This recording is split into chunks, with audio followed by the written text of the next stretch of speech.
All right, first I want to say thank you to everybody who came. We have a packed out room, so thank you for being here.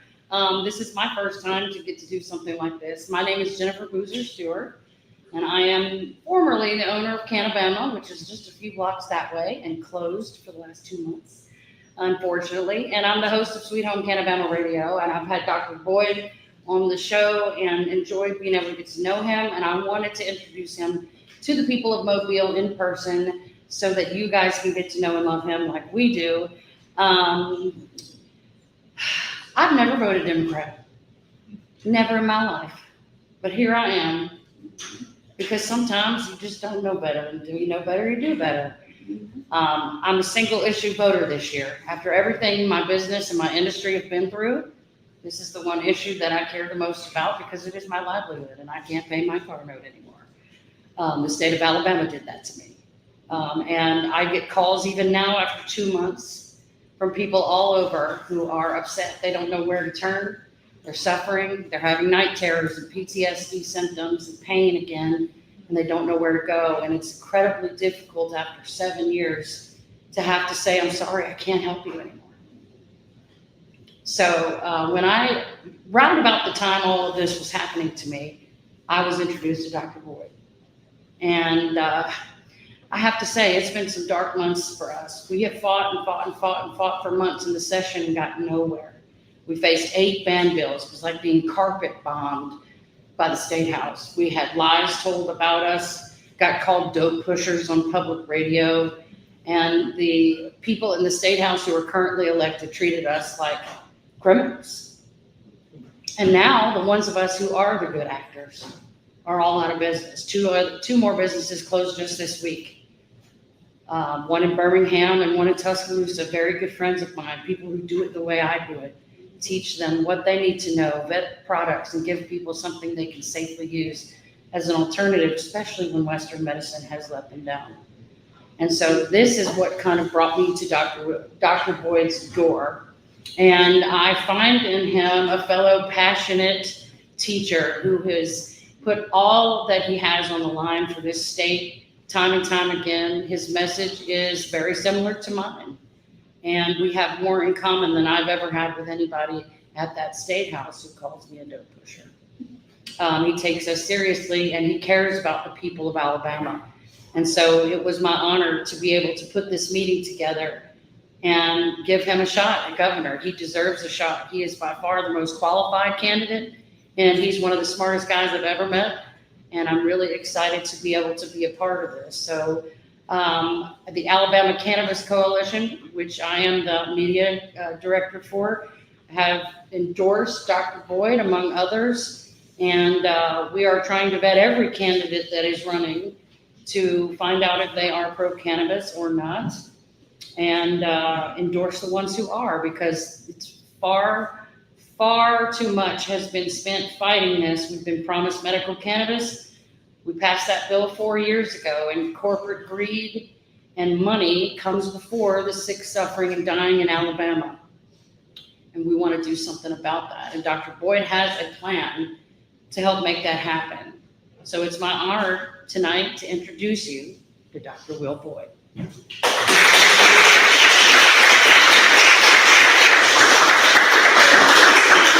Good evening, everyone. Good evening. I am so glad to be here tonight. I had no idea it would be this type of event and this many people with so many of my wonderful friends. Thank you for being here tonight. I appreciate you. I'm Will Boyd, and I'm just excited to be here. I told you the reason why I'm here multiple times, if you've seen on social media, is that I want every Alabamian to have a shot at the American dream. But sadly, some stats that just came out recently indicate that way over 50% of Alabamians and even Americans don't believe that the American dream is even achievable anymore.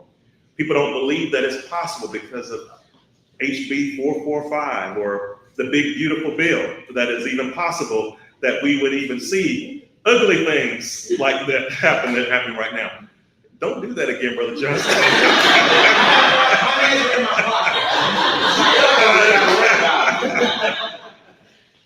No, that's that power that Jennifer came up here with and just took it out of the room. But anyway, Again, I want every Alabama to have a shot at the American dream. Sadly, we're experiencing a nightmare. Many businesses have recently faced closure. I was up in Huntsville, Alabama just a few days ago, really, with a group, Liberal Ladies Brigade, and another one, liberal group that was talking about the fact that so many businesses are closing, and a young lady showed up. I was trying to find the destination, and long story short, so was she. We both found it together. She said, I'm here to see you. I'm here because we have a business that was affected by HB 445. We have a business that's about to get shut down. She was the office manager. She talked about how inventory was already coming in from other stores who had faced similar problems. And as a result, she was in a tight spot. So that's why I'm here tonight, just to talk to you about some of the reasons why I believe that I should serve as governor of Alabama and what I can do to help you. Now, let me start off with disclaimers. Being governor doesn't mean I can walk in day one and flip a switch and turn the lights on or off. I tell anybody else. No. Everybody look at him. No, I'm just kidding. Not about you at all. Some people think that just because a person is elected governor, they can pardon everybody, they can undo whatever the legislature has done that they don't like. In reality, that's not the case. But I have a strategic way that we can fix it. Before I get there, let me just stop for a second. One of my good friends is in the back. Come on in, sir. Good to see you here tonight. How about give Brother Kennedy a great hand clap as well? We have challenges in Alabama that relate to our economy. That factors in, obviously, what we're talking about tonight with HB 445. We have issues that relate to education. We need to see that improve greatly. We have issues that are related to healthcare, women's rights, and a whole lot more. But let me just start by saying this. Alabamians want change. I am proudly supported by not just Democrats, but Republicans, independents, and people who've never voted before. More Republicans have donated by numbers to our campaigns. We take the $5, $10, whatever people can give to our campaign because they see me not as the Democrat running for governor, but somebody who is passionately concerned about seeing everyone have a shot. Just full disclosure for you, I have a wife. I've been married to her 27 years. I have 3 kids. I have one child who is a senior at the University of North Alabama. I have another who's a sophomore at the University of Alabama. And I have a 12-year-old about to become 22 any day now. So I really need you to hone in and channel your energy towards me that I can even stay awake tonight with all I have going on. In reality, family matters a lot. And the reason why a lot of people are pushing behind our campaign is because they want to see their families be able to enjoy the American dream I keep talking about. Regrettably, so many are struggling, can't even pay bills, that we are seeing Alabamians left behind every day. So let me get back to the stump speech message and say this first of all. In order for Alabama to do better, we need a thriving economy. And people will tell you that they believe Alabama is doing well. We can look at small cities and see that they have tax increment financing and they can attract businesses. But in reality, we have a lot of revenues that are being dried up in Alabama. That is going to leave Alabama in a state where we are going to miss budgets. We're not going to even make the budget. By October of this year, we're going to see a budget shortfall. The sugar high is over. We're going to see where just HB 445 being pushed, that over $1 million in revenue is immediately cut off, and possibly over 1,000 businesses have already been terminated, if not about to see an end. We're going to see where businesses see that Alabama is not an inviting state, so as a result, they don't want to bring their big businesses in to even invest in our schools, invest in our communities, so that we can do better. As it relates to our economy, what can we do? We can have a blue collar revival. We can bring in pro-labor people with pro-business people. We can pull the small businesses in, like yours, like ours, tell them what they can do to succeed. And I call it incubators, like this building that we're in right now, innovation portals and stations. We can show people what it takes to start businesses and thrive and survive. But with the bigger businesses, we can show them how they can explore alternative ways to bring people in to succeed and do well.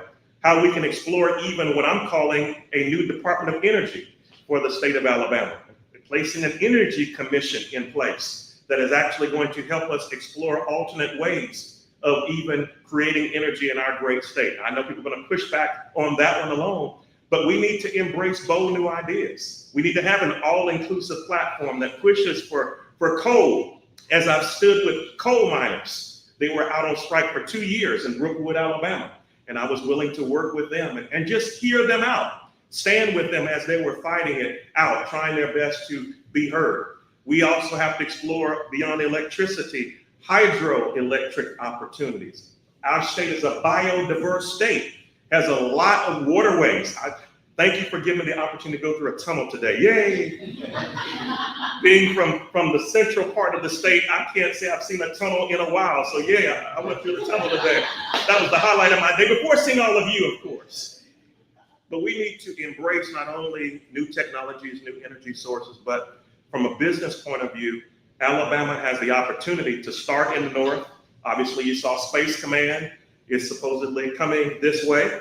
That will bring in at least probably 30,000 more jobs. But you can see where innovation is at the top. You can see where administration is in the center. And you can see where obviously shipping and a whole lot more could take place in our state of Alabama. Alabama could be a state that's self-sufficient. Right now, for every dollar we give the federal government, they give us back 3. It is sad that we're in a state that we are so poor in Alabama. Can I tell you how poor we are? It's not a joke. 900,000 people at any given time are experiencing poverty in Alabama. Over 1 million people, this is not about being poor, but are fighting, dealing with Social Security. We have over 280,000 in Alabama that could stand to have Medicaid expanded and have some type of health care. And yet we keep falling behind, voting the same people in office that aren't going to move us forward and do any better. What is wrong with that picture? Let me move a little bit forward, and I'm going to pause and allow you all to just ask me questions as long as you want. I don't want you to hear the same type rhetoric and same type message. I want you to hear that there are new, bold ways to make Alabama better. Alabama can be like a California, which gives more to the federal government than takes from it. We can be a state where we're not lagging behind from an innovation point of view and even an education point of view. I am a former educator. I've served as a dean and a professor. My parents, we have a great AEA person here at the national level, state level. Appreciate you being in the house, Ms. Ward, as well. Thank you for the education Alabama Rise brings to the table and a whole lot more. Appreciate you. But we need more educators who will come along and educate to help our state do better. This is why I'm pushing for what I call brain gain instead of brain drain. I have 2 young people, as I just said, that are in college. What are the chances that they're going to stay in Alabama if they can make more money? I see you say they're not going to stay. Don't make me cry, you know. but seriously, our younger people are not going to want to stay around if there are no opportunities here. So we have to do better. As it relates to education, I can say a whole lot more about our institution, but one of the things I'm very passionate about is that the person I'm likely to run against after this primary is over wants to invest more in prisons than he does in schools. We like to say he wants to invest more in cages or the prisons rather than children. Catch that for a minute. Cages over children. He wants to spend another $1.3 billion plus to put more people in prison, which is a money-making business all by itself, than to turn around and invest in every zip code in Alabama having the same educational equity as Mountain Brook has, as the school in the Black Belt does. We have to work and make sure we do better with education. As it relates to healthcare, I'm sure you probably heard me say this over and over and over and over again, but one of the simplest things Alabama can do to move forward, to employ more people, to see more people healthy, is to expand Medicaid. By the numbers, very quickly. It's so easy to roll out. I want you to hear it. And when you hear it, you're going to say, that doesn't make any sense why we have not expanded Medicaid. If we invest $228 million, the government will pay 90% of that through the Affordable Care Act. That leaves us with $22.8 million that we invest, and we'll get back over 390,000 coming our way. Now, you don't have to be a smart female or male to get that, but if you can give somebody $22 and they can give you $390 back, I mean, who wouldn't take up such a deal? But we haven't. If we did that, we could employ immediately over 20,000 people, immediately see $2 billion in revenue, immediately see over 280,000 people have access to health care, and the list goes on and on and on. So you might want to ask your legislator, whether they're Republican, Independent, Democrat, why hasn't Alabama expanded Medicaid? Can I be honest with you? It's probably something as petty as the name that's attached to it, and that's of a former president. And that's how shallow we are. Those are the type of people we elect in office. If you don't want a bill to work for us because it's attached to a name, something's not right with that. I don't care which side you're on. I'm going to stop with just the fight that women are in right now and say this. I've heard all kinds of things over the last few days. I don't believe in fear mongering. I don't believe in pandering. But I've heard people say things like, people are playing with the idea of women not being able to vote. Can you believe that in 2025? You might not believe it. There is something called Project 2025.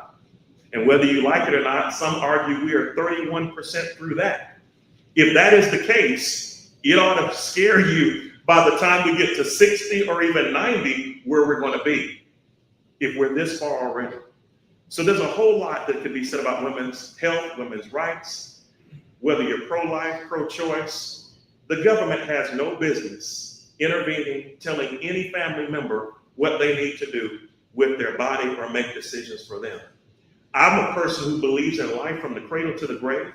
My wife and I, no secret, dealt with, as I mentioned to you, even during our live stream, dealt with the loss of one in the womb, dealt with the loss of a child. And it changed the way I think about life personally. You know, I believe life is important at every step. Some of you know I have another profession outside of here where I wear a backwards collar from time to time and put on a chain and a robe sometimes. Long story short, I'm the last one at the grave site. Usually after everybody leaves, it's me and the undertaker and the dirt being thrown in the grave 6 feet under. So life is important to me from beginning to end.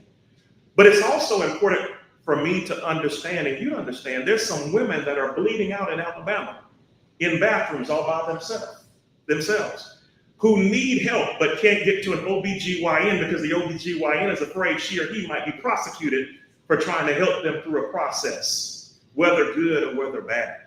So Alabama needs to embrace a compassionate type leadership model.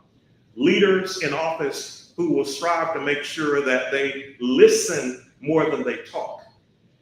Did anybody have the opportunity when HB 445, and I know you spent a lot of time in Montgomery, many of you did, how many of you had time to really be heard by your legislators?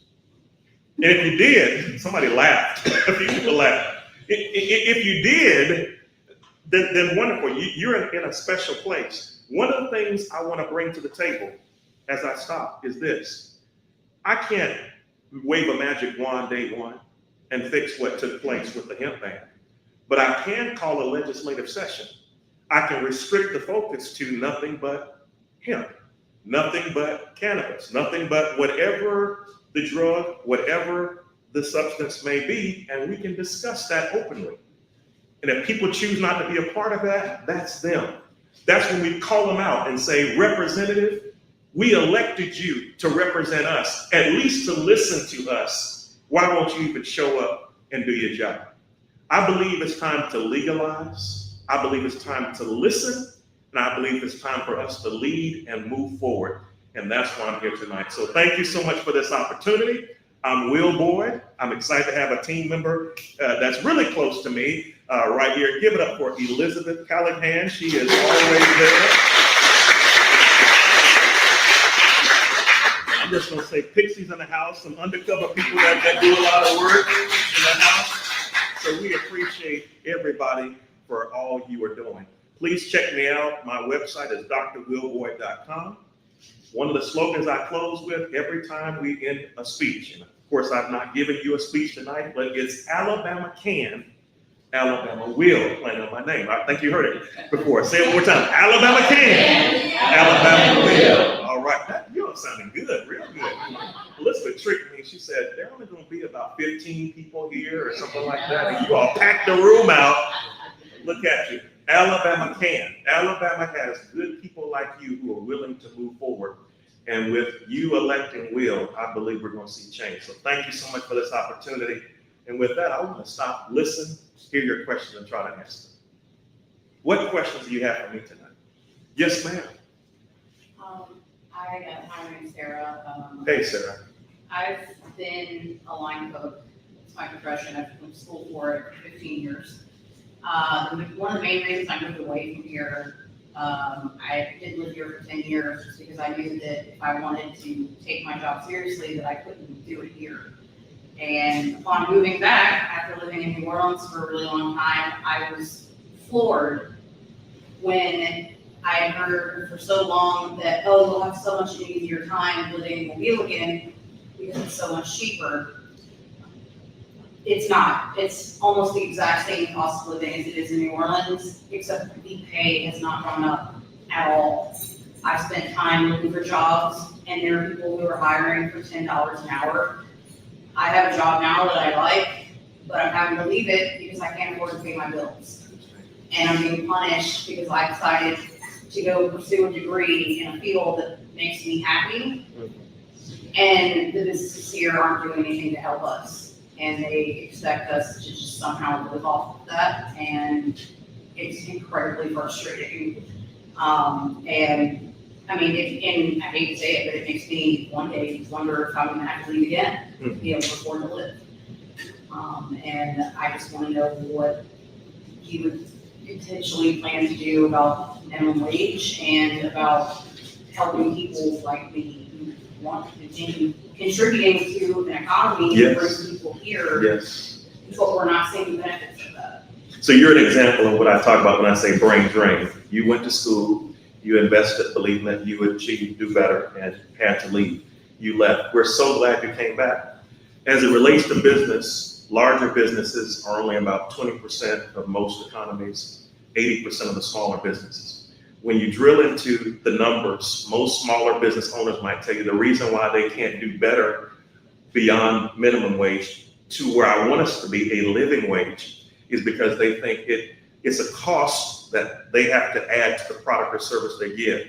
You'll be surprised the number of people that tell me things like, if I raise this person's wage up any higher, that hamburger is going to cost $20. Well, in reality, studies have been done, and it is only going to raise the cost about 20 cents. So 20 cents versus $20, it's just that people don't want to invest. So one of the things we have to do, I think, as it relates to education, is help people to understand that when people like you are around, Sarah, who have great gifts, great talents, great education or backgrounds, we need to attract you and keep you. From a business point of view, it is cheaper to retain an employee or customer than to go out and buy a new one. So if you are already with me, I'm going to do everything I can to work with you. From the union perspective and even from the business perspective, I push for a living wage. I talked to someone on the way here today who was excited about taking the job opportunity, but could not take it because with his family size, the living wage calculator indicated that he couldn't make it. And so he had to stay away. So I get it, it's a reality. What do we do? Beyond educating businesses about the impact of living wages being in place, I think we also help to incentivize businesses that are in certain regions. When I was out of the country, we had economic and technical development zones. I think we have to have zones set up in certain places where there are certain things that are missing. As an education, when you have critical needs areas, I think we have to identify critical needs areas in cities and be willing to invest to make sure, again, Sarah, people like you are able to come in, succeed, and do well. So it's a long process. It involves, first of all, helping people understand what a living wage is. And then I think it's going even further. And again, I have an Alabama Arise book in my briefcase in the back of my car, one of those yellow books. Going further, it takes us talking a little bit more about things like the grocery tax being eliminated completely. not just issues like diapers and milk, which are important. We want that, but we need in our economy those who are making less not to be burdened the most. So at a higher level, there are things you can do with the standard deduction, property taxes, and a whole lot more just to change the way that we're structured. So at the end of the day, you carry home more money. That is the overarching plan that I think the state has to have. And that relates basically to revenues. But at the local level, again, educating business owners is important. But I thank you for what you do. It's not a simple fix, but that's the approach that I take. Yes, ma'am. So with the grocery tax, obviously they already lowered it by 1% starting September 1st. With that, we are going to see a loss of $124 million in our state education fund. And that was a win for them because it wasn't 150. Right. How are you planning on replacing that revenue? Because obviously we're already going to lose money. Right. So what's the plan there? One of the things that I believe is very important, I've been saying this on the campaign trail, even when Walt Maddox and I ran as governor to lieutenant governor candidates, nominees, is that we have to have an educational lottery in Alabama. We're spending a lot of time educating Tennessee, Mississippi, Florida, Georgia, but we're suffering here. We have seen where, and you're going to get, probably some people get angry with me for saying it, but we've seen where the Educational Trust Fund has been rated. The Educational Trust Fund is the biggest portion of the pie, but when we keep taking away from it, we are saying that education is not a priority for us. So we have to make sure we protect the Educational Trust Fund. So it's not just about the lottery, but all of these other revenue streams I'm talking about creating. Education is the main channel that money goes towards. That's how you replace it. There are other ways of doing it. I talked about things you can do with taxes, but there are also creative ways of handling licensing in Alabama. Now, I'm not a fan of the licensing that we have right now because we overtax, overburden small businesses, and they pay a lot just to maintain a license versus other states. But there are some licenses and some fees that larger corporations are refusing to pay, that if we had a fair approach to it, it'll be much better. I'm a proponent of what we call a flat or a fair tax, to where we see that type of taxation in Alabama. Right now, the poor are bearing the load that the rich are not even trying to carry for us. So that's how you replace it. Let me say this, and I don't do this often enough, but Senator Tuberville just said he wants to cut taxes altogether. I wasn't gonna call the name that Pixie calls him. She has about 3 or 4 or 5. But he wants to cut taxes. And if he thought about it before he said it, that's hundreds of millions of dollars in revenue that's not coming to our poor state that we need. And so therefore, we have to talk about ways he's gonna replace that, or I would replace it as well. Hope I answered your question. Yes, ma'am. Hi. Hello. Speaking of replacing funding, and concerns with that, we're obviously as a Danish state in one place. Absolutely. We are getting increasing number of data centers. Yes. across the state. And I think that I speak for more than just me when I think we're concerned about people with billions of dollars who can hyper fund campaigns or lobbying or whatever. Absolutely. Could you maybe speak to your position on environmental impacts of things like data centers and what might motivate you not to listen to a billionaire like us? I'm not a fan. You also dovetail on that about how our electricity bills will go up and how we'll end up paying for that data center. Absolutely, For the absolutely, next 25 years. absolutely. First of all, I was going to say something else, but let me just jump and say, as it relates to public service commissions, we penalize in Alabama for innovation. We penalize for people who want to put solar panels on houses. You have to pay more. That's backwards. If I'm putting solar panels out and I'm bringing electricity to the grid, I should be able to enjoy that reward. Now, you talk about data centers, and many people are starting to learn what those are. I'm talking to someone right now, believe it or not, with an alternative energy source. I'll just say her first name is Lisa, that can actually power a whole data center without even dealing with the current electrical system we have right now. with just that H2O approach that she takes. She's a CEO, it's an operating business. We could see right now a data center could be supplied with power, but guess what? Our state will not even allow them to move forward with that. Now, I want to be careful how I lay that out for you one-on-one. I'll be happy to share it with you. But there's a monopoly in the great state of Alabama, and we control, certain things. One or two people control everything. As it relates to the control, Citizens United is a perfect example. When you have a corporation or that can function as an individual, or you have look at just some of our candidates, 15 or 20 people can give you enough to pass 25 million. Guess who she or he will listen to at the end of the day? Whatever they say. I'm not owned by anybody. I'm proud to say the Alabama Cannabis Coalition has endorsed me, no secret, and others are coming along to endorse as well from different backgrounds and places, as they always do, for people like myself. But I'm more excited about being backed by people and listening to people. And so the way I would love to deal with the issue of money, again, mentioned a person named Lisa earlier with the data center and the power she could provide. We talked about you should not be able to raise money outside of your district. Think about how restrictive that would be. If a person is running for, let's just say, I'm going to make up a number now. If a person is running for District 11 in the House, or if they're at Senate District 11, you raise your money in that district. You don't go to New York.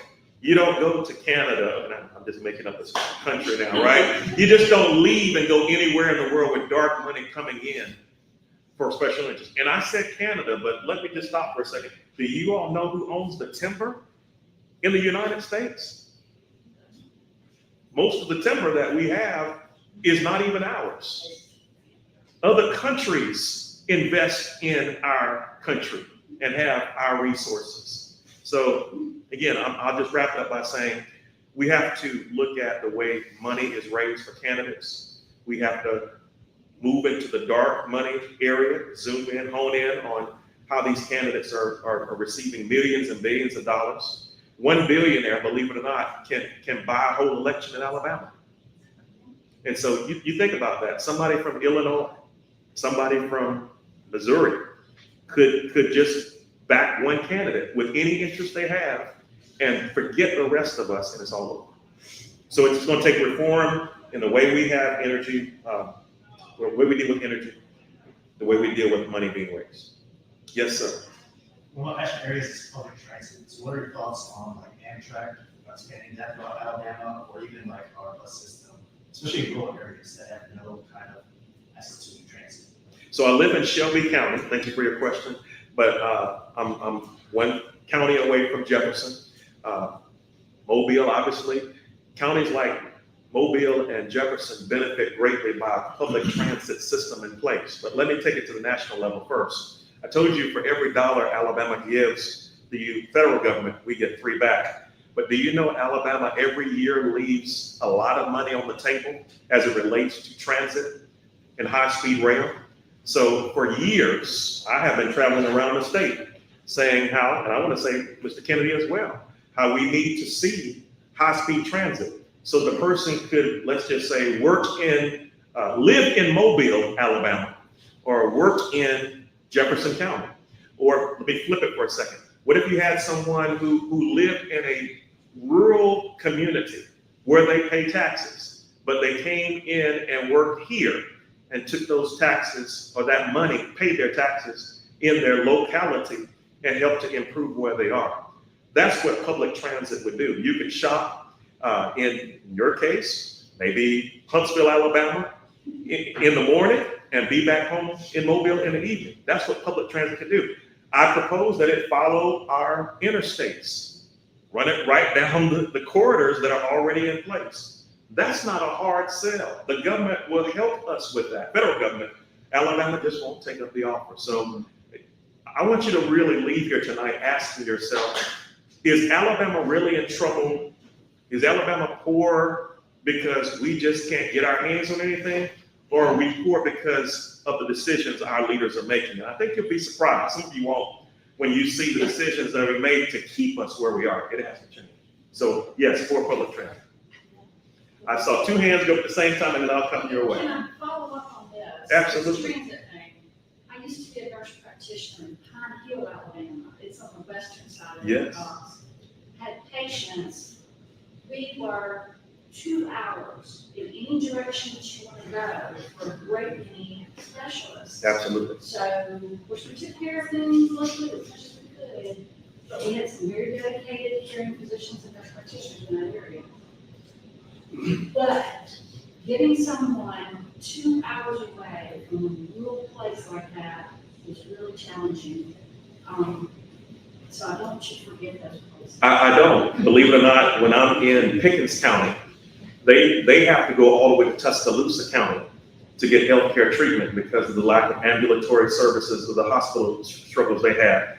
When I'm in Lawrence County, I was there about a month or two ago, and Elizabeth will tell you, when I went in right before a forum like this one, I said, let's walk to the hospital. Guess what? It closed 2 weeks before I got there. This big, beautiful bill is, when I was there telling them it was 11 hospitals in the sites, there are now 23 Alabama hospitals that are likely to close because of the big, beautiful bill. Now, we're going to come back to those 23 for later, but let me just tell you something interesting about that since you mentioned where you were. Some people believe that all 23 of those hospitals are in rural, low-income areas. It's half of them. So influential, rich, wealthy places are going to be impacted just like the poor areas are. I want to get back to your idea of transportation. A lot of people are over 45 minutes commute away from their home. That's an issue as it relates to USA Today. If you all want to see how other larger entities grade our state, that's a factor. Going back to both of your questions. Being over 45 minutes away is a negative ding against Alabamians as a whole across the state. So that's what public transit would do. There are a lot of women who cannot get their OBGYN, cannot get to the help they need. As a result, we have a high infant mortality and maternity mortality rate in the great state of Alabama because we don't have ways they can get to the hospitals they need in a timely fashion. So some of you probably didn't get it when I said travel from Pickens to Tuscaloosa. Let me make this clear. That's a 1 hour commute one way. When I was running in 2022 for the United States Senate, the nominee for Alabama was me against Katie Britt. At that time, there was a young kid in Pickens County who was mauled by a dog. Do you know if your child was injured, and I have a dog, by the way, you see the Facebook, Coda, he's my Secret Service detail. But if a child had an issue with a dog bite, if you slipped and fell in a bathroom, if you hit your head on the sink, if you're cutting grass and for whatever reason, a blade comes up your lawnmower and hits you, think about that. You run in the house, you call somebody, you get your keys, and you wait 1 hour for a vehicle to come pick you up, and another hour to get to the hospital, and you sit another hour. By that time, you could have bled out. Are you catching this? So public transit is important. I'm not advocating for a bunch of people just sick and bleeding out on transit, but the point I'm trying to make is we can have preventive care in place. If a person can say, you know what, I'm an hour away from my doctor, but I can jump on a train or a bus and get there a lot faster, it makes a difference. So thank you for bringing that up. That also allows for healthcare professionals that are in a metro area to go into a rural area very fast. So that helps in areas where they're suffering with no nurse practitioner, no midwifery services or whatever it may be, delivery assistance, no federally qualified healthcare centers. That allows a professional person to be there in a timely manner. Yes, ma'am. And then I'm coming back to you. Okay, so kind of a two-part question. I work in real estate, so I constantly talking to people who have been priced out of the market. This is very specifically local thing, especially in Baldwin County. Anyone who's looked at Silver Lake has noticed that Baldwin County's gotten, it's ridiculous, the pricing, especially when it hasn't kept up with wages. We know that Tommy Tuberville is being heavily backed by D.R. Horton and other large developers. With that in mind, do you have a plan for kind of controlling the growth? I know Madison County is experiencing exponential growth as well. How do we control that at state level to ensure that we are not putting the strain on infrastructure, we are not putting the strain on the environment, and we're not pricing the locals out of the market? And in that same breath, we also see rentals getting ridiculously high. You know, I remember back in 2014 to 2019, or 2017, I was living in an apartment that is now double the cost of what it was for a one-bedroom fully. So do you have any plans to keep housing affordable as, as a rental, but also to help protect the people who are currently living here from being priced out of the market that they currently live in? So one of my first calls today was with a person whose last name is Boyd also, not related, but a person who's homeless. And I was trying to find him a place that he could stay in an apartment closer to the North Alabama area. And believe it or not, the best apartment that we could find for him was around $1,200. What can he do with that? I mean, even if he, just as an example, not putting things out, but what if he had $500 coming in from Social Security? That can even pay half of what he needs. So from an affordability standpoint, we have to be very careful. But let me just jump for a second. One of the concerns I have is this stacking and packing methodology is also, I believe, strategic as it relates to voting.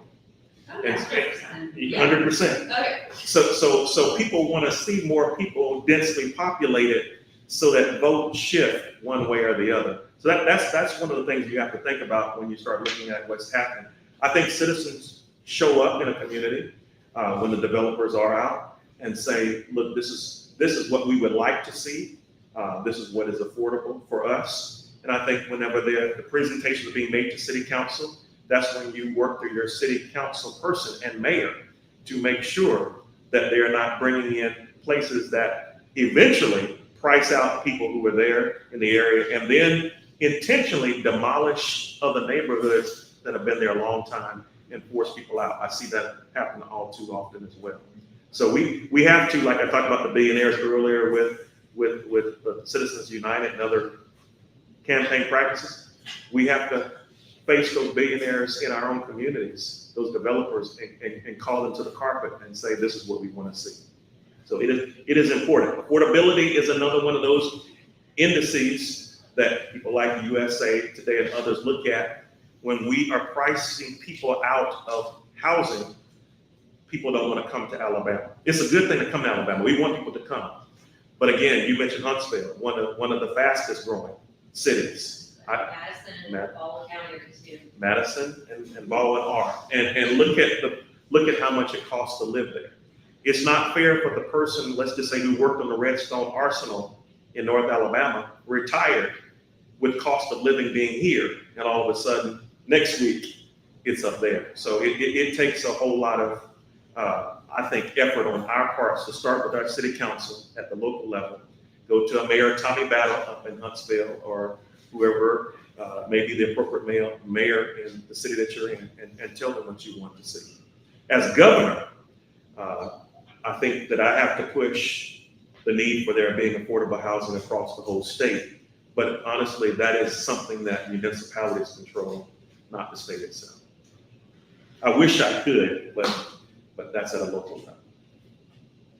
This is also a capitalistic, if I could, technically, people don't like to say this, but we are a blend of a socialist and a capitalist type of approach.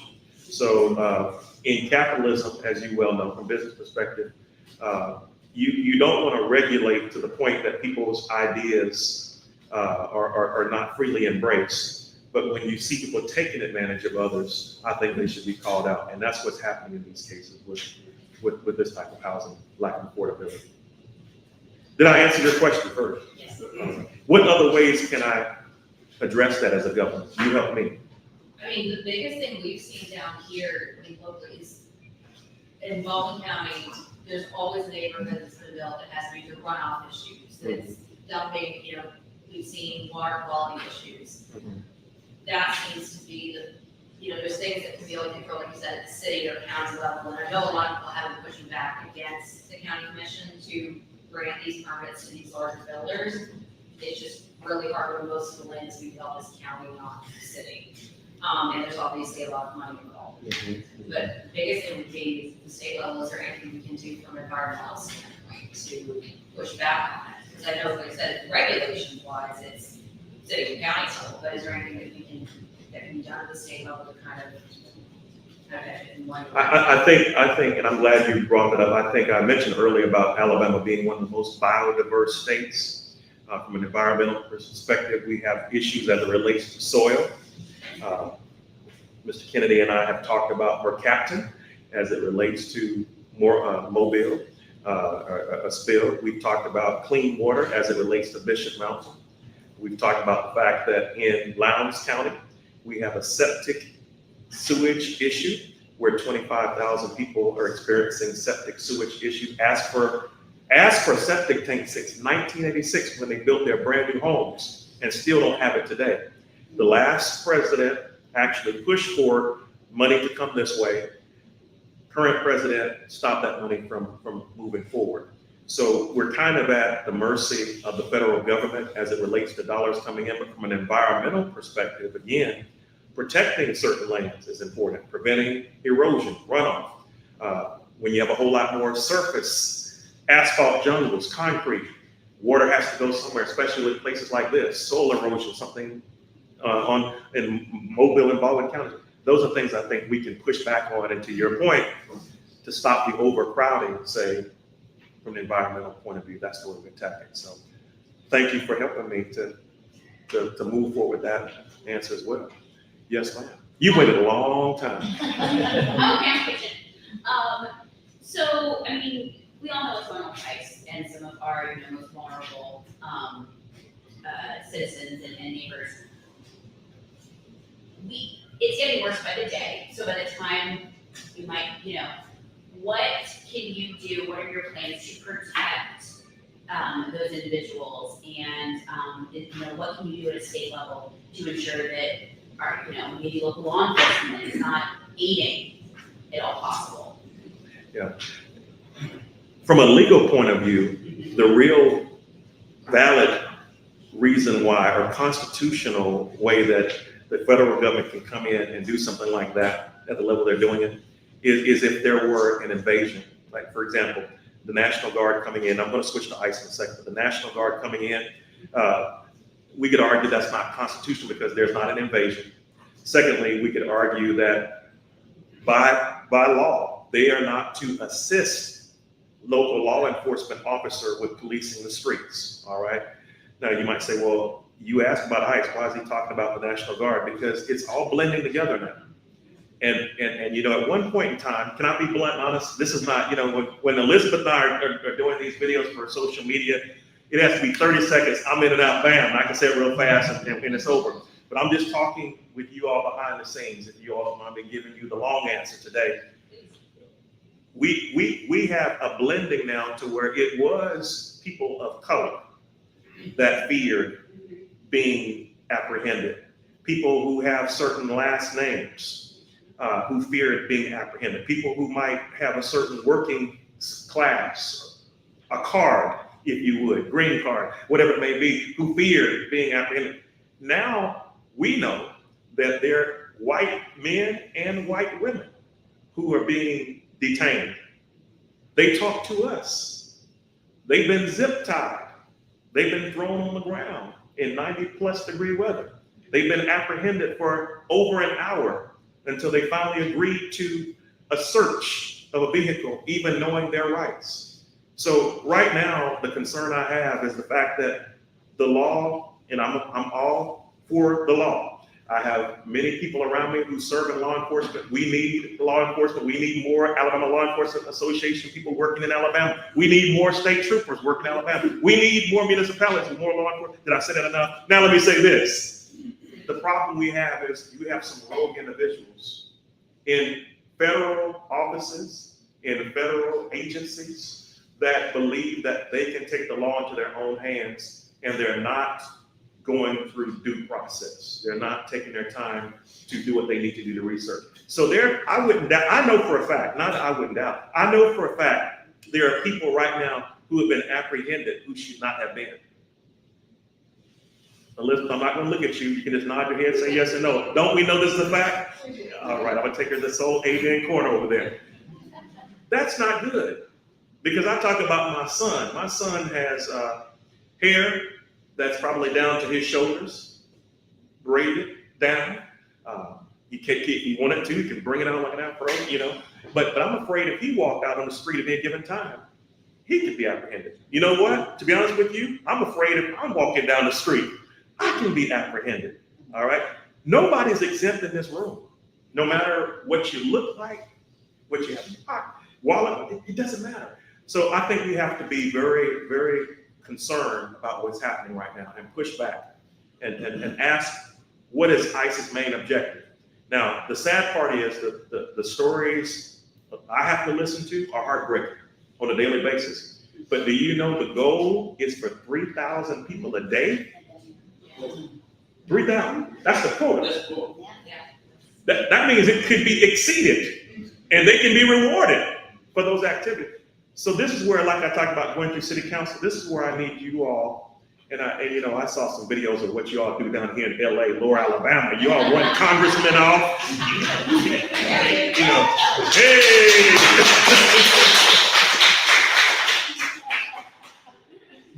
Bring that same fire to city council meetings. Bring it to county commission meetings.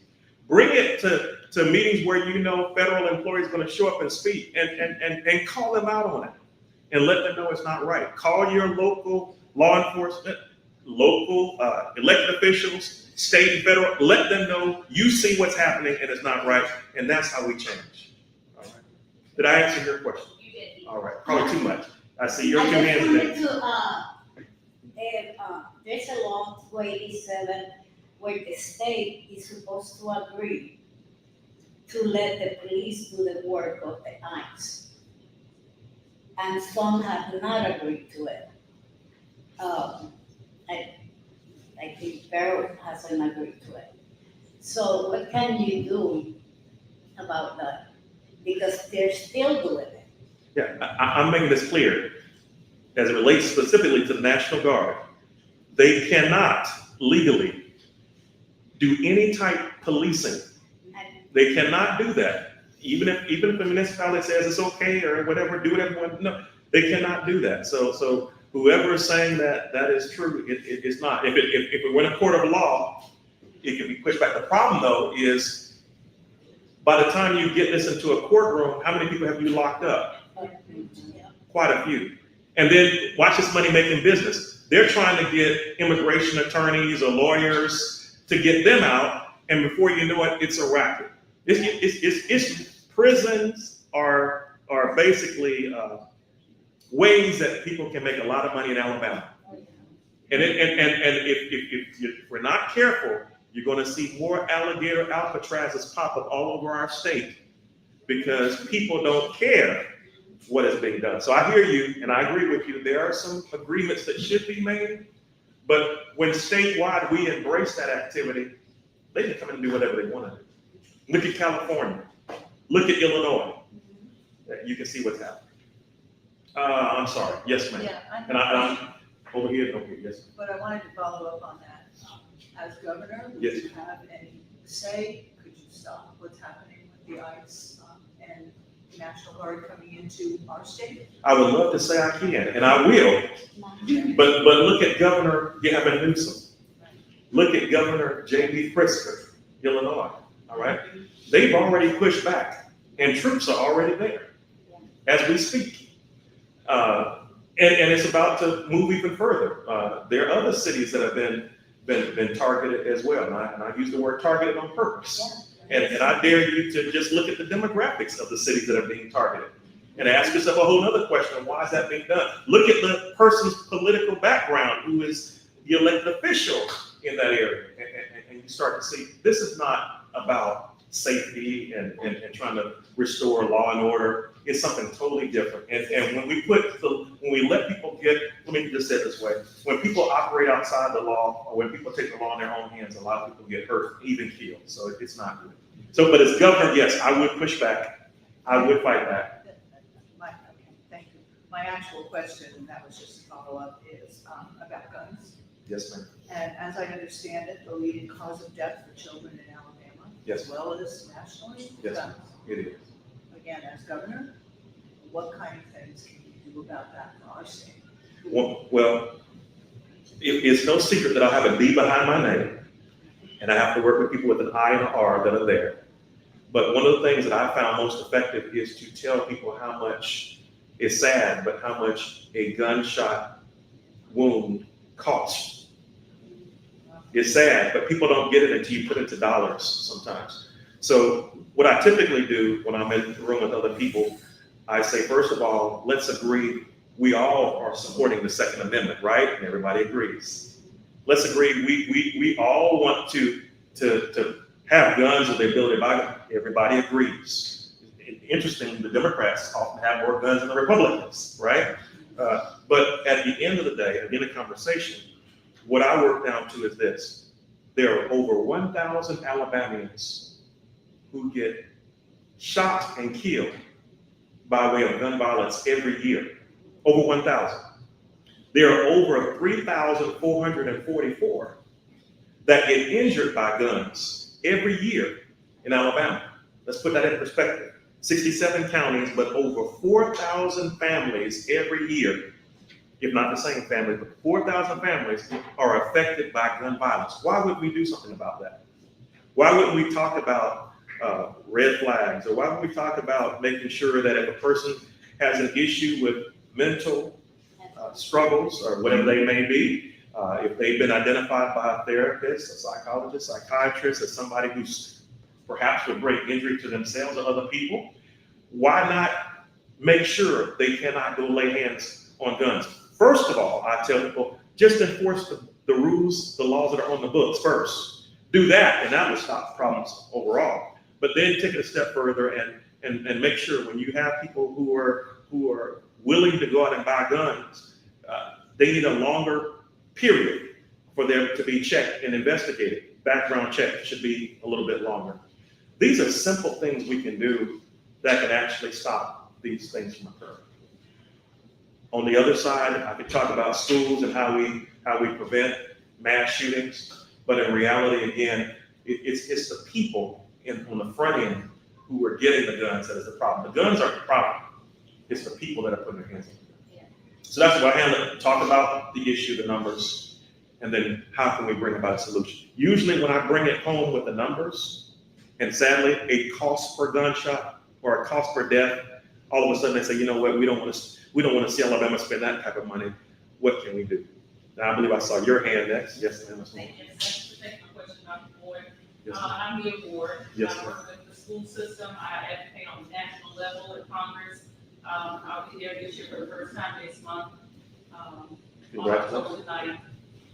Also, human resources at the school system, and also with the Alabama Education Association for the directors. Thank you for all you do. So my question is related to the right to work. We see a lot of people who are being already, as you mentioned earlier, like the women, the DEI that's being forced upon us now from the current administration. We see bullying in the workplace. Turnover is very high, and it seems like it's taking us back to that area where people who have spent their life working hard, have seniority in positions, being bullied on the job and forced out of their employment, regardless of the number of years that they put in, whether they're a good employee, usually because of personal conflicts, or somebody just doesn't like the color dress you wore that day, or doesn't like your shoe, whatever the case may be. And on the national scale, I have spoken with some other directors who are pushing an initiative in their state where the leadership is trying to go about reversing the right to work in their state. Is there anything as governor, if elected, that you would be able to do to possibly reverse that or start some legislation that could do away with that? Yes, sir. Because, we have offended women, you know, like I said, the DEI, it doesn't matter, you know, and it's not always about the race. You know, so many other factors that can cause people to be pushed out of their employment. And so would there be anything that you could see or think of or do that could potentially start us in the direction to reverse that? Absolutely. All these years? I mentioned one earlier, thank you for your question. I mentioned the blue collar revival. Yes. That's where we're bringing labor to the table with businesses. For those who may or may not know, Alabama is a right to work state. That means that they don't welcome, to a certain degree, unions. Unions began to basically provide representation for people. And so due process, I happen to know the American government leader for the federal employees, Reverend Dr. Keller. So I'm sure you may have met him before, but long story short, unions provide a voice or a way people can be heard. We have to move forward, making sure that people understand in Alabama, there are people who don't embrace unions, but they enjoy union benefits. Since 1950, union participation has dropped in the United States by 2/3. By 2/3. One of the organizations that I speak to often, and I was even flown to New York to speak to them, is the International Association of Machinists and Aerospace Workers. They were founded in 1888. They have people who work in sugarcane fields in Florida. They have people who make money in Texas. They have people near Fort Rucker that keep the planes in the air. They're machinists, they're all over. But long story short, whether you're in the machinist or International Association of Figure and Speech Employees, they work together to make sure the rights of people are protected. One of the things I like about IATSE, I just mentioned them, is they fight for gender equality as it relates to pay. So if you look at a theater and speech employee, the women make the same as men. One of the reasons why I like pro-union initiatives like the PRO Act, which is legislation, is because they want to make sure that every male and female get the same pay. It has to be equal. There's a whole lot more, right to bargain collective and a lot more. So moving Alabama forward just shows that it is possible to be embracive of, to embrace unions, but also to be business minded. Let me leave you with one last stat, and it's this. In Alabama, even though we have one of the lowest participation rates since 1971, we have right now roughly 115,000 union people. But every year, about 18,000 non-union people enjoy union benefits without ever paying one single dollar for a due. It's not fair. But here's what I have proposed in other states and even right in Alabama. What we should do, to bring your question home, is you sit the people down who are part of that 18,000 and say to them, you didn't want to be a part of a union, but didn't the union fight for you? Would you be willing to testify to other people in this right to work state that unions do good things? And when we use them as testimonials, that helps to get us to a point where we can do away with the right to work mentality being a bad thing. Now, in case you missed it, Senator Tommy Tuberville has recently said he wants to push trade. Well, how can you push trade? The trades, let me make that clear, not NAFTA, not trading with China, not tariffs. He wants to push the trades, unions. How can you push unions and you want to push right to work at the same time? So please, we need to start listening to what people are saying. And if it doesn't make sense, call them out. That's the answer to my question. Yes, sir, Brother Johnson. Thank you so much for coming down. No, thank you for all you do. I'm trying to be good with my elbow. Yeah. I'm trying to look for That helped me out. I don't know if I have a question or if it's more of a statement. What I'm holding now in my hand, this is a piece of hemp wood. It's made out of hemp. This is a pain stick that is made out of hemp as well. So from housing to healing, Yes. a lot can be done with this Absolutely. plant if it's properly pursued the right way When you make houses out of hemp, the houses are mold resistant, pest resistant, fire retardant. You can put a blowtorch right here against it for hours and it won't catch on fire. That's right. And sequesters carbon from the environment at the same time as well. So what steps do you see being put in place, one, to drive that message, and two, the numbers that you gave earlier about $1 that we invest and get X amount of dollars back from the federal government? I'm assuming those numbers weren't including carbon sequestering initiatives by a plant that we've only scratched the surface with in the state. Right. So what do you foresee happening with that? That special legislative session I mentioned earlier is where a person like you would come in with your expertise and your business. Absolutely. Yeah, come in and light the place up.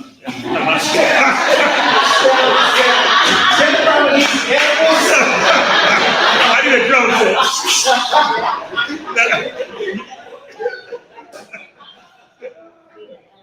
I'm trying to leave that alone. Sorry. But no, that's what we need to do. We need to make sure we educate people. And what you did in 1 minute or even 30 seconds is powerful. When you say hemp in Alabama, most people think They think weed, marijuana, a flower. You know, they don't know that. about that. I'm talking about something totally different. And when you start educating people like that, they say, "Oh, I see it now," and they embrace it. I don't know if you noticed it or not, but there are now a lot of Republicans that want to embrace cannabis, the legalization of a whole lot more now, because they're starting to see what you just showed. But that's not him. It's not him. You Exactly. see what I'm saying? That's the part that, that people need to get a better grasp around. I'm not gonna say that, okay, a little bit of background. I was Air Force for 21 years, retired in 2016. I teach a hemp seminar. I'm 10% owner of a medical grow in Oklahoma. I own the cannabis testing laboratory at the University of the DEA in San Antonio, Texas, for handling controlled substances. So I do a lot of stuff in this space. So I'm not for or against. I'm like, hey, do you, boo? You want to get high, whatever. You want to don't get high, whatever. Cool. THC. Like, what I care about is people fundamentally knowing the difference instead of just calling it cannabis. Right. Because hemp and marijuana are both cannabis, just like apples and oranges are both fruits. Right. So more effort needs to be put into the grassroots education that I'm talking about. The industrial hemp, It's primarily industrial applications. Well, would that be some kind of incentive by the state to help the hemp industry? Because you're talking about the piece of wood that you held up. If I was, say, building a house or. You have to buy that in Kentucky. Where You have to buy that in Kentucky. Yeah, Murray is a. You have to have someone come in from Virginia to build you a hemp greenhouse. But that's assuming that I knew that existed. Right, exactly. So, Right. that's what I'm saying, we need people that can go Absolutely. and do a little bit of a road show around Absolutely. the state and actually do real education and get the word out the right way so that people know, hey man, if you want to get high with this stuff, you need to find a rope made of it. We're not trying to get you high, physically. So, I would love to be able to go around the state and do something like that, but I think that's what's needed because a lot of people, like I'm literally in this room right now because I know you were supported by the Alabama Catholic School. Absolutely. If it was for that, I don't care too much about politics anymore. I did 21 I don't years. either. I sold for 21 years. I got it. And thank you for Check your mark, service. right? But I care about people healing, Absolutely. feeling better, and knowing that they have options. One, without getting high, and two, we can make you a house out of this stuff that's better than this traditional building material that's out there. And not enough people know about it. And as people start to know more about the real uses, that's gonna fix a lot of other things. We talked about the soil mitigation, the soil uses and whatnot. I mean, they used hemp to clean up Chernobyl back in the day with the nuclear. Absolutely. So just things like that, that needs to happen to kind of fix other issues. So what you did tonight was powerful, not in this room. You did some powerful here tonight, what you just did. Well, with the light. No. You turned the light on in the other room by giving me samples of both. And they're now in my bag. That everywhere I travel, I can pull them out and tell people about the uses. Housing to Housing to The heal. building cost and affordability probably plays directly into that question as well. Absolutely. And just so you guys know, I have some more, if somebody's hurting tonight, there's some samples in this bag y'all can have. Just let me know, you can have them. I just want you to know that. And tell them your business if you would one more time. So I am the owner of Active Beauty RX. My name is James Johnson. You can go to activebeautyrx.com. I own a CBD brand myself, but I also do a lot of education within the cannabis space as well. To just help people truly understand everything that goes on. I was looking for your business card, but I'm sure you have Should be in your enough. bag. Don't worry. You can take it to the room. But, you know, we talked, Jennifer, on your show. Well, and that's the entire point of Sweet Home Canada, to have hempcrete experts and Absolutely. hempwood people who are using fiber insulation out of hemp fiber, Absolutely. textiles, all the things, because people do need to understand that this isn't just a consumable product. It can change everything. Think about all the children with allergies, you know, and medical conditions. Just having a home made with hempcrete makes the air in your home 30% cleaner, just by existing. It's even wind resistant down here on the coast, you know, with all the hurricanes, it's wind resistant. Like this business card is made out of hemp paper. Yeah, It's no secret that if you put hemp in the ground every 90 to 120 days, you can harvest that versus trees which take 15, 20 years to grow back. So we get 3 to 4 times the amount of yield off of an acre of hemp as we put an acre of trees, and we're sequestering carbon, and we can help heal people. and you don't need fertilizers, pesticides, and the water. And it leaves the soil better because it puts nitrogen back in the soil. And we talked about this on your show also, and for every 6 acres, you're putting somebody back to work. Yeah. So Absolutely. every 3 to 6 months, you have that turnover. You can literally, in that 6 acres, you can make medicine. You can make fiber, you can make wood, you can make all sorts of things. Anything made out of cotton, wood, or petroleum can be made from hemp, and you can grow it every 120 days. This is why it's, and coming right back to, this is why it's important we talk to Alabamians about the alternatives. You don't hear these types of energy, health, and then, by the way, full disclosure, I'm also a mechanical engineer. So these things are important to me. We talk about hempcrete, structural integrity, building, all these things are important, especially in a state where we're subject to tornadoes. That's important. And you mentioned allergies or just issues, mold as it relates to being in homes. And they used to pay people back in the day to grow this for the war efforts, for Absolutely. the ship sailing, for roads, you know, just things like that. So it's like, Even clothing is healthier than microplastic Absolutely. synthetics. And with hemp fiber textiles, the more you wash and wear it, the softer it gets, the longer it lasts. You know, we wouldn't have so much waste. Absolutely. And even if you had a hemp plastic water bottle, you throw it out on the side of the road. There you In go. 60 days, Is- that bottle is gone, and the soil beneath it is better for it. And not in Because of one of the climate oceans somewhere still floating It around. cleans the soil, Absolutely. it's an incredible thing. In 2016, Alabama passed a farm bill for the state that had identical language to the federal 18 farm bill. Because Alabama wanted to be on the front end, they wanted to be the pioneers, the innovators, to set the bar, unanimously voted for this. Some of the same legislators who purposefully snuffed us out after 7 years of good business, helping people, trying to educate people and bringing all of these folks into Alabama. There should be construction companies popping up all over the state that do all of these things. Absolutely. And creating jobs. And again, it's sustainable, very easily replicatable. And people in Colorado should be asking for that good Alabama dish. We're farmers, we have Delta soil and Black Belt. Alabama is the most viable state. Absolutely. and I'm taking it a step further. It is a in my personal opinion, it is a tragedy what happened to Jennifer, what happened to these others in terms of having to go, you know, out of business. Here's the thing about it. Was it a loophole in the way the language was written in the Farm Bill? Absolutely. But it was a loophole where they were allowed to make money for X amount of years. Has anybody ever had a baby and let them get 2 or 3 years old and be like, hey, I need you to put that back where it came from? Because you can't, it doesn't work like that. So now that you Well, have that and back, travesty of the medical cannabis program being stalled out for 4 years. We were the only access people had. And we were doing it too well, I think, some of us. And of course, there's always gonna be people that take advantage. Name a business industry that doesn't have cheaters, you know? I mean, look at the politicians in this state. There's some shady stuff that goes on. What other questions do we, great points. I'm sorry. Yes, sir. Yes, sir. The elected, government, we could advocate to, raise the minimum wage. Yes, sir. We addressed that earlier, and I'll say it again. I believe in a living wage. I believe in making sure that every person who works hard has an opportunity to play hard, raise their families well in Alabama. And right now, too many Alabamians are falling behind because you can't live off $7.25 or whatever the minimum wage may be for a particular state. So we have to do a whole lot better. Absolutely, absolutely.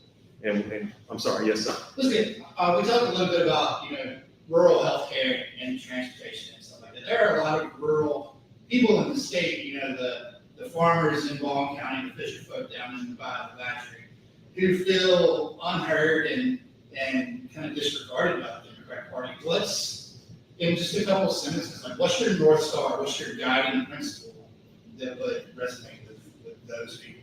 Well, let's go back to the money issue first of all. When you look at Alpha and who they typically donate to, it's usually Republicans. So guess who gets into office? The Republican. So you might have a perspective that Democrats aren't listening, but if Democrats aren't getting elected because they don't get support, then how can there be any work done by Democrats? So that's the first thing I'd say. But no, I'll go out. I'm talking to farmers. I'm out in fields, go into rural areas all the time. I think we have to listen to what their challenges are, what their issues are. Some people have really no clue what farmers deal with. They understand economies better than anybody else. Sadly, during the pandemic, they're being told at one point in time, we need you to increase demand or supply. And at another point in time, they're told, you pour out some of the milk you may have, or they may 1 minute go to the federal government and say, we need money because we're falling behind. We can't maintain our farms. On another side, you might see where the government or bigger farms are buying out the smaller ones. So the family-owned farms are actually disappearing, and you're seeing larger farmers that are taking over.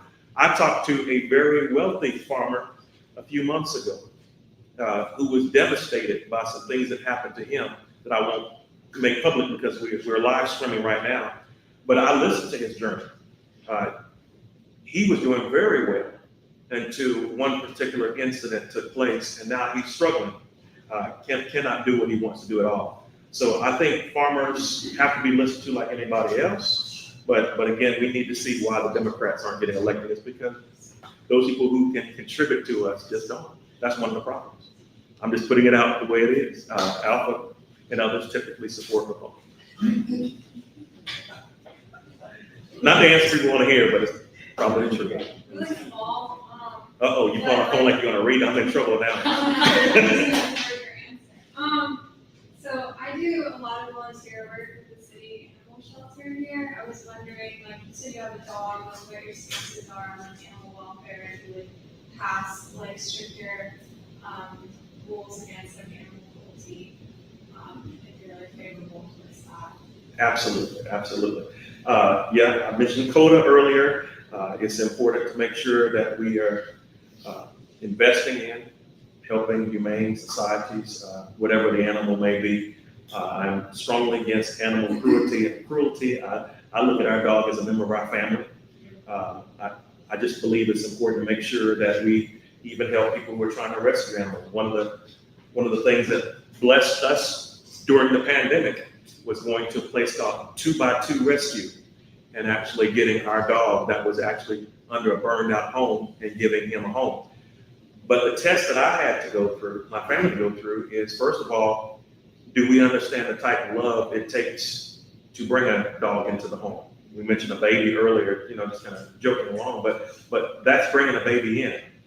If I were not willing to give my dog that type of love, that rescue center would not even take them. And sadly, there's some people, it's unfortunate, I've seen it too many times, they'll get a pet and regrettably they can't afford to take care of the pet and they neglect the pet. So rescues have to go back and get them and bring them back in. So it is important to make sure we do everything to help protect animals. But long story short, animal cruelty, I think should be prosecuted. In my mind, people who do those kind of things to the highest, fullest extent of the law, it's not good at all.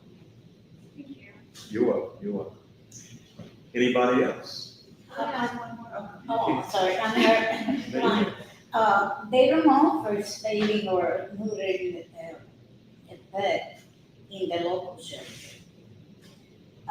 What can be done for that? Because it's the municipal shelter. Right, right. I can't speak to that at all. I wish I could. I don't know who doesn't offer it. I have gone on record. You can search and you see videos where I actually promote that very thing. I have one gentleman who followed me during the campaign for the last few years, and he made sure I talk about spaying and neutering every time. No matter the event, I have to do a quick segment with him. So I just know when I see him, uh-oh, here we go. I'm recording that. So yeah. But obviously, it's very important. Anybody? I'm sorry. If you don't mind. I have No. a question. It has to do with. And you'll excuse me, I'm not sick or anything, I'm not sweating because y'all put me under pressure. Okay. This has to do with the budget that was just passed at the Yes. federal level, which the governor is going to need to deal with the cuts that happened.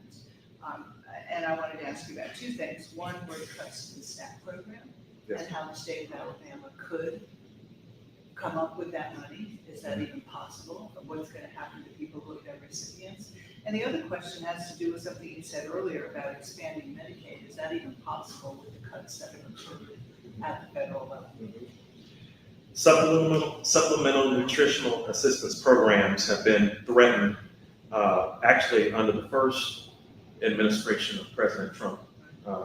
And I'm not pointing any fingers at all, but I'm just saying that has come under threat for quite some time. There are a lot of children in Alabama who are poor. I can get down into the weeds in the numbers and talk about that, but long story short, when you mess with those programs, you are affecting their development. It's not enough that Alabama has the #1 pre-K in the whole nation, but about 40% are able to tap into it. But developmentally, whenever you don't have kids, when you have kids who don't have the right nutritional food available to them, they're going to classes hungry, they're not paying attention, and they're likely to fall behind. If you ever get a chance, Google how many kids are on suspension in a given year in Alabama. It may surprise you. But that suspension is not always because they are having problems with HDD or ADHD, they can't pay attention. They're hungry. And so we have those problems. So we have to replace that money. Absolutely. We talked about other revenue streams. The one we've talked about tonight, everything related to hemp, to cannabis, to everything we discussed are ways to replace that money.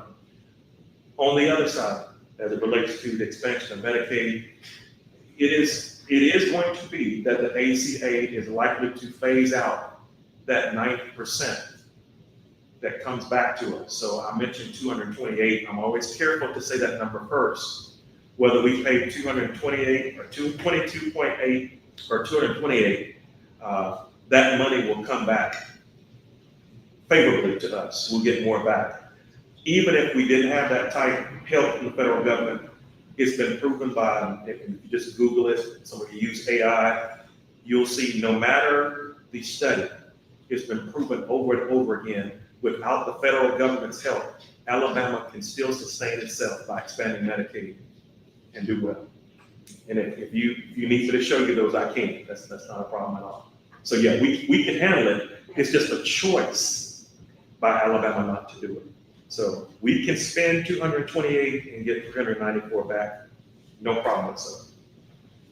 And that will phase out, like I said, around 26. And to your point, with the cuts that have been made, we're talking about $50 billion going to rural healthcare centers, rural hospitals. But if you do the math real fast, you get all 50 states trying to cut into that pie. And I'm sorry, I haven't been focusing all the way over my hand, but not all the way back to you.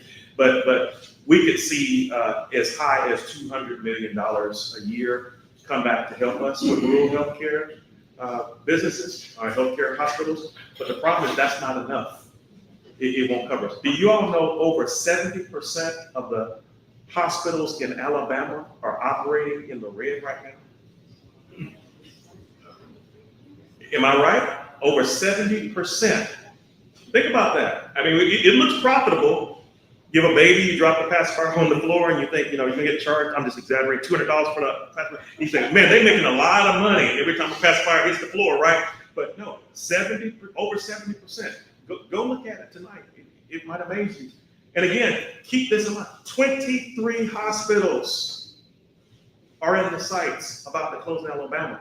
That ought to be of concern to everybody in the room, no matter the zip code. So yeah, we have to do better. So even the 50 billion that was carved out, that's not enough.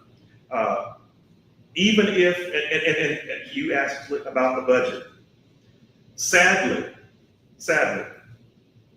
the legislature and perhaps the governor and her office, they're depending on the Department of Education to push money to us to cover some of these gaps in the budget. And regrettably, that money's not coming. I mean, even if it comes, we're still gonna be in trouble.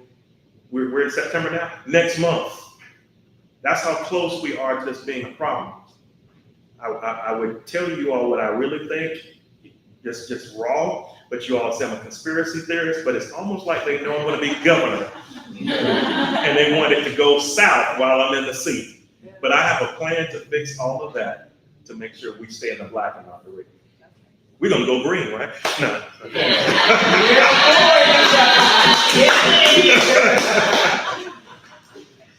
So that man lit. He came in here tonight talking about lights and lit and green. Anybody else? Yes, sir. Yes, sir. When she was talking about housing earlier. Yeah. The rise in short-term rentals, right across the nation, has really limited the affordable housing. Because those are rentals now. And the enforcement of lodging tax has not been enforced with the state. Right. So that's something you should discover. Absolutely. If you want. Absolutely. I agree wholeheartedly. I'm a leader right now, parked right there. Yeah. My parents own several homes that they actually allowed them to come in South Carolina to rent out. And my mother and I were just talking, my parents are in their 80s. And so every time a tenant moves out, they have to sometimes pull up carpet, sometimes change a fixture.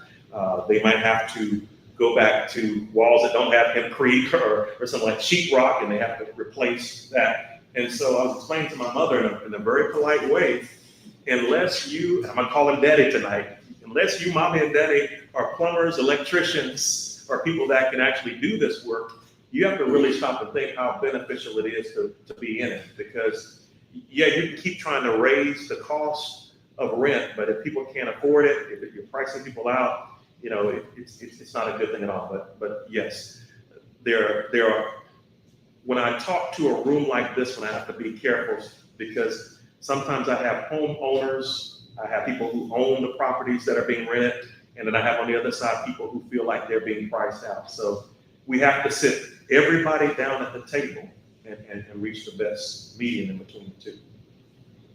There's something else there, I know it. Come on. From the enforcement side, I will say, this is something I know about through my job. Absolutely. It's done on the honor system. And that doesn't work. Right. Yeah. So the state is missing probably 25%. Missing a lot of revenue. A lot of revenue. Absolutely. And those would be jobs too, I mean, more enforcement fees, more jobs that have more people to enforce them. Right. Absolutely. Again, these are all ideas that people around the table are bringing up. And we like to talk as I prepared, ask Jennifer or Elizabeth or somebody else to come up and wrap it up for me, or I'll stand here as long as you like. I'm here at least 9 o'clock, right? So I have an hour and a half to go. But these are issues that people have who are in it every day. This is your job, right? Partially. But if we had your insight, JJ, your insight, constantly being infused into the government, think about how far ahead we would be. We are proud, and we say this all the time, to have the largest people-powered campaign Alabama has ever seen. Thank you, ladies, for being here tonight. Please follow me, drwillboy.com. Alabama can, Alabama will. So, listen, if we, Alabama can, Alabama will, you got to get to. Please get this. If the people would speak up more and take active roles in campaigns like ours, we can actually see the change we need in Alabama. I'm tired, I don't know about you, of seeing the same stuff happen over and over and over again. Let's hold people accountable and let's move Alabama forward, all right? Thank you all for your time.